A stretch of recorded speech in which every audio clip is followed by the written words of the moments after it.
ये भाई शौल माछ अच्छा यही बंची सब शौल गुड़ाक रंग एमती देखा एटा थोड़ा साप जमी रखाई बुझल मत लगे साप रखी खाऊँ बोधे गुड़ाक तो हांगकंग परिवा मार्केट और माछ मांस मार्केट केमती अच्छे और केते रेट अच्छे से भी देखेबी ना तो चलो भाई तो ये देखो भाई केते कलरफुल माछ अच्छा एगुड़ा मैंने एक्चुअली खाइबा यूज करते भाई यही माछ गुड़ा यहाँ देखो यहाँ केमती खाऊे से और ये माछ गुड़ा देखो केते कलरफुल अच्छे बट यहाँ पालिया नुह यहाँ एक्चुअली खाइबा ये जो शंख अच्छे या भी खाती आउ ये कंकड़ा अच्छा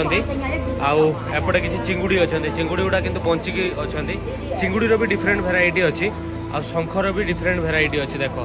एपटे अलग अलग अच्छा जो शंख आ शामुका आई शामुकाटा को भी मैंने खाते देख पारे ये शामुका अच्छी से जो चिंगुड़ी अच्छी तो एमती किसी अच्छी तो ये बिक्री करुँच